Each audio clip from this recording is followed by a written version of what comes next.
नमस्कार मित्रांनो, मी आहे Mahesh बिंगेवार.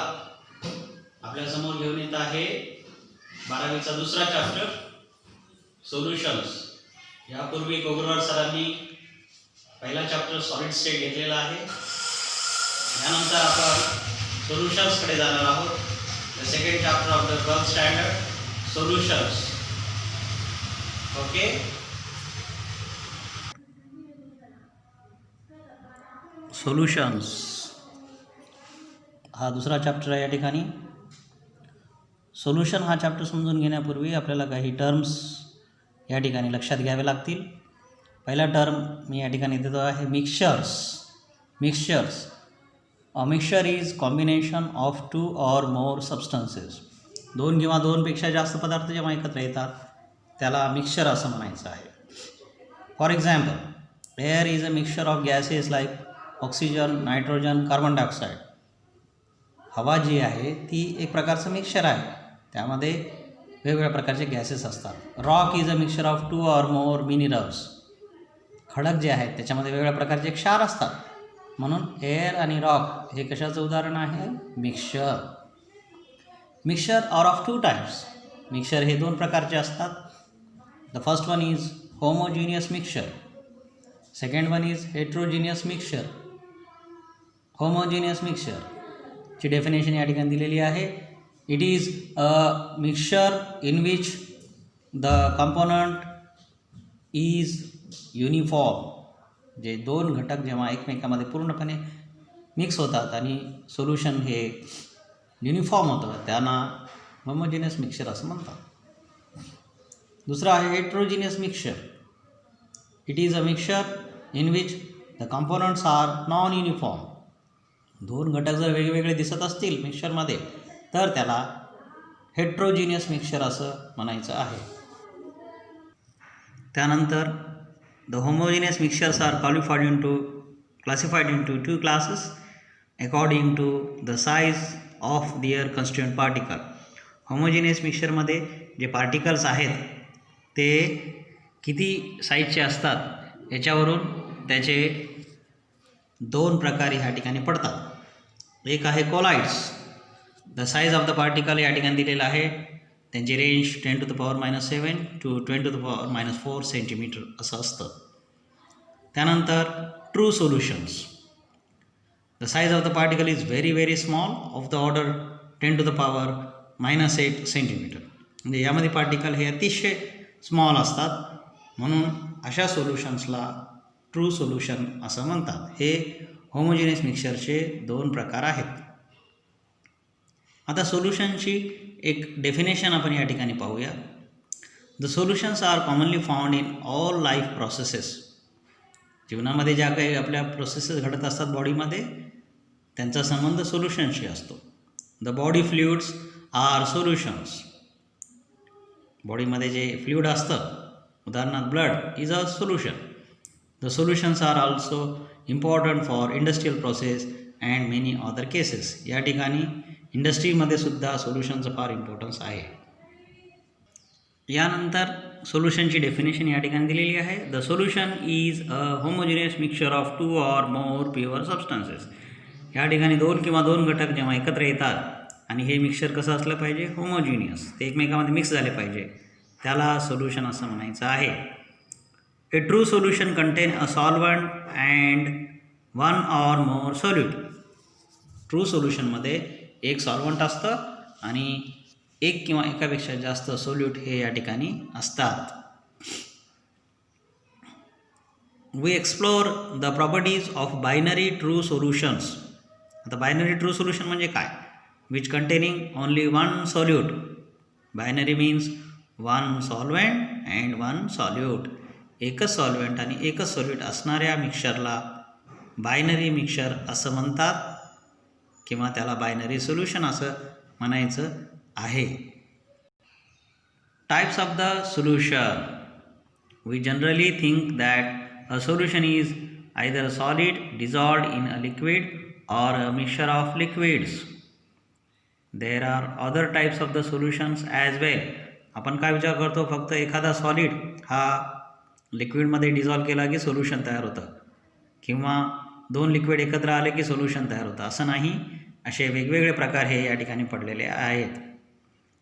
The solute and the solvent may in any 3 types या ठिकाणी दिलेलं आहे बा. The solute and the solvent may in any 3 types of the matter नेमली सॉलिड, लिक्विड और गॅसेस. आपल्याला माहीत आहे states of the matter solid, liquid, gases. The solution thus may involve any combination of these 3 states of their component.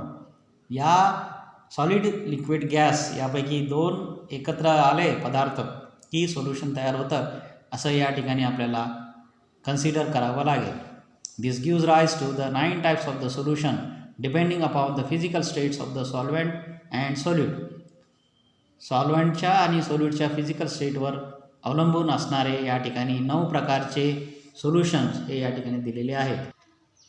आता या ठिकाणी एक chart दिलेला आहे, तुम्हाला दिसत असेल. हे आहे एकूण 9 प्रकारचे solutions. One by one we will take all these things. चार्टमध्ये दिलेला आहे टेबलमध्ये serial number, state of solute जो डिझॉल्व केलेला असतो. समजा साखर ही पाण्यात टाकलेली आहे तर साखर ही सोल्यूट आहे आणि वॉटर हे सॉल्व्हेंट आहे. दुसरं आहे स्टेट्स ऑफ सॉल्व्हेंट आणि त्या सोल्युशनचे हे या ठिकाणी मिक्सचर दिलेले आहेत. वन बाय वन घेऊ आपण. सोल्यूट सॉलिड असेल आणि सॉल्व्हेंट लिक्विड असेल तर काय प्रकार होता बघा. हे फर्स्ट या ठिकाणी बोलतो आहे मी. सोल्यूट हा सॉलिड आहे आणि सॉल्व्हेंट हा लिक्विड आहे. तर उदाहरण काय आहेत? Sea water, benzoic acid in benzene, sugar in water. हे सिंपल आहे. साखर हे पाण्यामध्ये विरघळल्यानंतर हे याला म्हणायचं सॉलिड इन लिक्विड सोल्युशन. दुसरं आहे सॉलिड इन सॉलिड. आता बघा हे या ठिकाणी सॉलिडचे प्रकार सारखे आहेत. Solid solid solid, solid in liquid. आता याला आपण म्हणू सॉलिड इन सॉलिड. एक मेटल हा दुसऱ्या मेटलमध्ये किंवा एक सॉलिड हा दुसऱ्या सॉलिडमध्ये जर मिक्स केला तर जे मिक्सचर होतं त्याला सॉलिड सोल्युशन असं म्हणतात. उदाहरणार्थ metal alloys such as brass, bronze, copper in gold. बघा सोन्यामध्ये काय मिक्स केलं जातं? कॉपर मिक्स केलं जातं. म्हणून हे कशा प्रकारचं सोल्युशन आहे? Solid solution. तिसरं आहे सॉलिड इन गॅस. बघा सॉलिड हा सॉल्यूट आहे आणि सॉल्व्हंटचा स्टेट कोणता आहे? गॅस. घन पदार्थ हा वायूमध्ये वितरित केलेला आहे. तर iodine in air, iodine in air is an example of solid in gas solution. पुढे जाऊया चौथ्या प्रकाराकडे. आता या ठिकाणी स्टेट्स ऑफ द सोल्यूट 4, 5, 6मध्ये सारखेच आहेत. Liquid liquid liquid. पण सॉल्व्हेंटचं जे स्टेट आहे ते बदलत आहे. Liquid, solid, gas. 4 नंबरचं सोल्युशन आहे लिक्विड इन लिक्विड. उदाहरणार्थ गॅसोलीन. एक लिक्विड हा दुसऱ्या लिक्विडमध्ये टाकायचा. उदाहरणार्थ मिल्क प्लस वॉटर असं आपण समजू शकतो. Ethanol in water. दारूमध्ये जेव्हा आपण पाणी टाकतो, अल्कोहोलिक बेवरेजेस तयार करतात तेव्हा ते कशा प्रकारचं सोल्युशन असतं? Liquid in liquid. त्यानंतर आहे लिक्विड इन सॉलिड. आता लिक्विड टाकायचं सॉलिडमध्ये. अमलगम्स ऑफ मर्क्युरी विथ मेटल्स. आपल्याला माहीत आहे मर्क्युरी हा कसा असतो? लिक्विड असतो. हा लिक्विड कशामध्ये टाकायचा? सॉलिडमध्ये टाकायचा. म्हणून याला म्हणायचं सोडियम अमलगम, याला म्हणायचं सिल्वर अमलगम. नंतर आहे लिक्विड इन गॅस. या ठिकाणी लिक्विड हा सॉल्यूट आहे आणि गॅस हा सॉल्व्हेंट आहे. Liquid in gas. Chloroform in nitrogen. Chloroform कसं आहे? लिक्विड स्टेटमध्ये. नायट्रोजन कसं आहे? गॅसियस स्टेटमध्ये. त्यानंतर आहे 7वा प्रकार. हे आहे गॅस. म्हणजे या ठिकाणी सोल्यूटचे जे स्टेट्स आहेत गॅस गॅस गॅस, मात्र सॉल्व्हंटचे स्टेट बदलत आहेत. लिक्विड, सॉलिड आणि गॅस. तर 7व्या नंबरचं सोल्युशन आहे gas in liquid. Oxygen dissolved in water, carbon dioxide gas in water. For example Coca Cola. आपल्याला माहिती आहे कोका कोलामध्ये कार्बन डायऑक्साईड डिझॉल्व केलेलं असतं. म्हणजे ते कशात डिझॉल्व केलेलं असतं? लिक्विडमध्ये. काय डिझॉल्व केलेलं असतं? कार्बन डायऑक्साईड, जो कसा आहे? गॅस. म्हणून गॅस इन लिक्विड. म्हणून हे सगळे उदाहरणं आहेत या ठिकाणी. दुसरा प्रकार आहे गॅस इन सॉलिड. आता गॅस हा सॉल्यूट आहे आणि सॉलिड हा सॉल्वेंट आहे. म्हणजे गॅस हे सॉलिडमध्ये डिझॉल्व केलेला आहे. H2 in पॅलाडियम. हायड्रोजन गॅस हा पॅलेडियमवरती टाकलेला आहे. Hydrogen gas in nickel. हे हायड्रोजनेशन ऑफ ऑइलमध्ये हा प्रकार वापरला जातो, हायड्रोजन इन निकेल. प्युमिक स्टोन्स आपल्याला माहिती आहे, जे गारगोटी असतात त्यामध्ये ते पोकळ असतात कारण त्याच्यामध्ये हवा असते, म्हणून अशा प्रकारचं हे सोल्युशन आहे. आणि शेवटचं आहे gas in gas. Best example आपल्याला माहिती आहे, हे आहे air. Oxygen, nitrogen, argon other gases, mixture of non reacting gases or the natural gases असं आपल्याला या ठिकाणी म्हणता येते. सॉलिड सोल्युशनचे काही उदाहरणे दिलेली आहेत. ब्रासमध्ये काय काय असतं, झिंक आणि कॉपर. स्टील, कॉपर आणि फेरस. ब्रॉन्झ, कॉपर आणि टीन. अशा प्रकारे हे एकूण 9 प्रकारचे सोल्युशन आपण बघितलेले आहेत. Solid in liquid, solid in solid, solid in gas, liquid in liquid, liquid in solid, liquid in gas, gas in liquid, gas in solid, gas in gas. हे 9 प्रकारचे सोल्युशन हे आपल्याला लक्षात ठेवायचे आहेत. त्यानंतर अजून एक मुद्दा आपण या ठिकाणी घेणार आहोत, capacity of solution to dissolve the solute. एखाद्या सोल्युशनमध्ये किती प्रमाणात सोल्यूट हा डिझॉल्व होतो याला एक मर्यादा आहे, याला एक कॅपॅसिटी आहे. त्याला capacity of solution to dissolve the solute असं म्हणतात. Chemist need to know the capacity of the solution to dissolve a solute. हे केमिस्टचा फार गरज आहे. Suppose that a solute is added to a solvent. It dissolves readily at first. The dissolution then slow down as more solute is added. आपल्याला माहिती आहे, कोणत्याही सोल्युशनमध्ये पहिल्यांदा सोल्यूट हे पहिल्यांदा लवकर डिझॉल्व होतं आणि जसं जसं आपण सोल्यूट टाकत राहू तसं ते सोल्यूट जे डिझॉल्व होण्याचं प्रमाण आहे ते या ठिकाणी कमी होतं असं आपल्याला म्हणता येते. If we continue the addition of solute the dissolution stop. आपण सोल्यूट टाकतच राहू, पाण्यामध्ये मीठ टाकतच राहू तर काही प्रमाणात मीठ विरघळेल आणि नंतर असं होईल की मीठ हे त्या ठिकाणी सोल्युबल होण्याचं जे प्रमाण आहे ते फार कमी होईल आणि एका वेळेला ते स्टॉपसुद्धा होऊन जाईल. The solution at this point is said to be saturated solution. यावेळेस जेव्हा सॉल्व्हेंटमध्ये सोल्यूट हा डिझॉल्व होतच नाही त्यावेळेस जे सोल्युशन असतं त्याला केमिस्ट्रीमध्ये सॅच्युरेटेड सोल्युशन असं म्हणतात. संपृक्त द्रावण. The dynamic equilibrium can be reached where the number of solute molecule leaving the crystal to pass into the solution is equal to the number of returning from the solution to the crystal. हे या ठिकाणी equilibrium दिलेलं आहे. Solute plus solvent is equal to solution. Solute आणि solvent जेव्हा एकत्र येऊ तेव्हा प्रोसेस काय होईल, फॉरवर्ड प्रोसेस डिझोल्युशन. आणि सोल्युशनमधून जेव्हा क्रिस्टल हे सोल्यूट बाहेर पडेल त्याला काय म्हणायचं, क्रिस्टलायझेशन. सॅच्युरेटेड सोल्युशनची डेफिनेशन ही आपल्याला या ठिकाणी घ्यायची आहे. A solution in which or solution which contain maximum amount of solute dissolved in a given amount of solvent at a given temperature. दिलेल्या तापमानाला एखाद्या सोल्युशनमध्ये जेव्हा जास्तीत जास्त प्रमाणात सोल्यूट डिझॉल्व झालेलं असतं अशा सोल्युशन्सला सॅच्युरेटेड सोल्युशन असं म्हणायचं आहे. त्यानंतर आपण बघणार आहोत सुपर सॅच्युरेटेड सोल्युशन. तुम्ही या ठिकाणी बघू शकता सुपर सॅच्युरेटेड सोल्युशन. आता सॅच्युरेटेडपेक्षा जास्त जर प्रमाण असेल तर त्याला सुपर सॅच्युरेटेड म्हणायचं. The solution containing greater than the equilibrium amount of the solute is said to be super saturated solution. Such solutions are unstable. अशा प्रकारचे सोल्युशन हे अनस्टेबल असतात. The precipitation occurs by the addition of a tiny crystal of the solute and the super saturated solution changes to the saturated solution. Saturated सोल्युशनपेक्षा जास्त जर या ठिकाणी जर सॉल्यूट डिझॉल्व्ड असेल तर त्याला सुपर सॅच्युरेटेड सोल्युशन असं म्हणायचं आहे. पुढचा टर्म आहे solubility. The solubility of A solute is it's amount per unit volume of the saturated solution at the specific temperature. The solubility of the solute is it's maximum concentration and expressed in the concentration unit, that is moles per liter.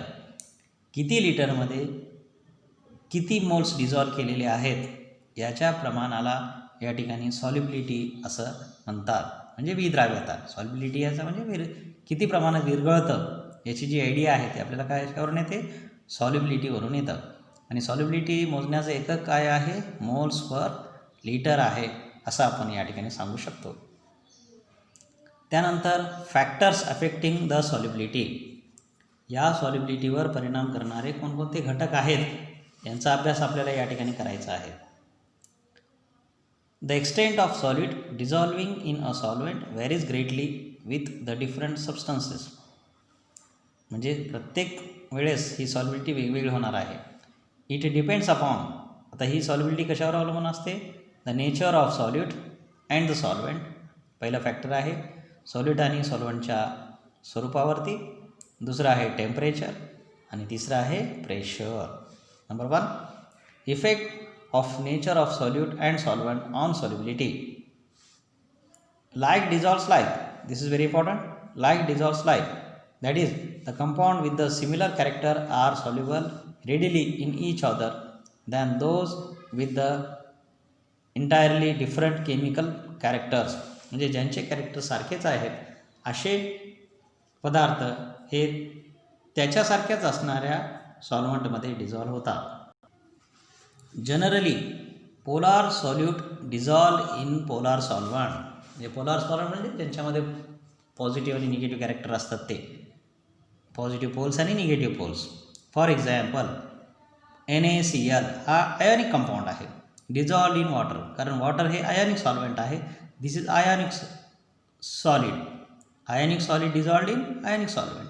The strong dipole ion dipole interaction of Na+ and Cl- ion with the water molecules. Non-polar organic compounds like cholesterol dissolved in non-polar solvents such as benzene. आता cholesterol हा non polar organic compound आहे, बेन्झिनसुद्धा non polar organic solvent आहे, म्हणून ते एकमेकांमध्ये dissolve होतात. एक exception दिलेलं आहे, sugar non polar dissolved in water.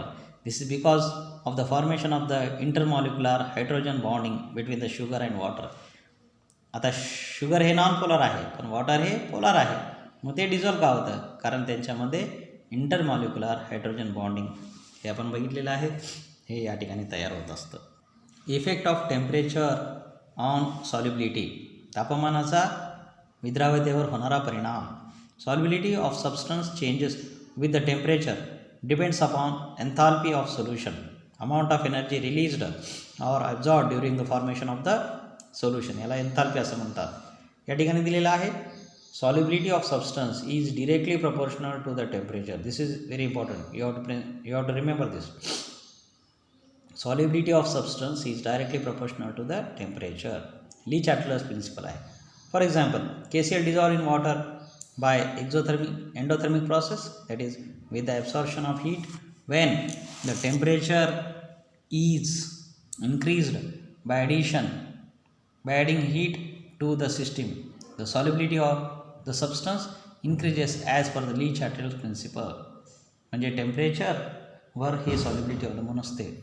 On the other hand, when the substance dissolved in water by the exothermic process, its solubility decreases with an increase of temperature. For example, the substance such as CaCl2, Li2SO4, H2O dissolve in water releasing the heat. हे exothermic process आहे, ज्यामध्ये उष्णता ही बाहेर पडते, त्याला exothermic असं या ठिकाणी म्हणतात. It is important to understand that there is no direct correlation between the solubility and exothermicity and endothermicity. एखादी प्रक्रिया ही एक्झोथर्मिक असेल का एंडोथर्मिक असेल याच्याशी त्याचं कोरिलेशन हे एक्झॅक्ट आपल्याला सांगता येणार नाही. The solubility of gases in water usually decreases with increase in temperature. When the gases are dissolved in water, the gas molecule in liquid phase are condensed. The condensation is an exothermic process. म्हणजे जेव्हा gases हे वॉटरमध्ये dissolve असतात तेव्हा त्यांची जी solubility आहे ही काय होते, decrease होते विथ इन्क्रीज इन टेम्परेचर. तापमानात वाढ झाली तर सॉल्युबिलिटी ही कशाची, गॅसेस इन वॉटर ही कमी होते. त्यानंतर आहे इफेक्ट ऑफ प्रेशर. दाबाचा या सॉल्युबिलिटीवर काय परिणाम होतो हे या ठिकाणी बघायचं आपल्याला. Pressure has no effect on the solubility of solids and liquids as they are incompressible. Solid आणि लिक्विड यांच्या सॉल्युबिलिटीवर प्रेशरचा कुठलाही परिणाम होत नाही, कारण ते इनकम्प्रेसिबल आहेत. म्हणजे त्यांना आपल्याला कंप्रेस करता येत नाही, म्हणजे आकुंचित करता येत नाही. हवेवर असं असलं तरी pressure greatly effect on the solubility of gases. गॅसेसच्या सॉल्युबिलिटीवर मात्र प्रेशरचा अतिशय जास्त परिणाम होतो. The solubility of gases increases with the increasing pressure. परत वाचतोय मी. The solubility of gases increases with increasing pressure. Pressure जसं जसं वाढतं तसं गॅसेसची जी सॉल्युबिलिटी आहे ते सुद्धा या ठिकाणी वाढत असतं. अशा प्रकारे हे 3 फॅक्टर्स आपण बघितलेले आहेत. एक आहे nature of solute and solvent, दुसरं आहे टेम्परेचर आणि त्यानंतर आहे प्रेशर. अशा प्रकारे हा एक इंट्रोडक्टरी क्लास होता सोल्युशनच्या बाबतीतला. यानंतरच्या क्लासेसमध्ये आपण वेगवेगळे मुद्दे सोल्युशनचे बघणार आहोत. आपण व्हिडिओ पॉज करून त्याचे नोट्ससुद्धा घेऊ शकता. अशा प्रकारचे नोट्स बुकमध्ये सुद्धा अवेलेबल आहेत. तर या संदर्भात काही शंका असतील तर आपण ग्रुपवर शेअर करू शकता. थँक्यू.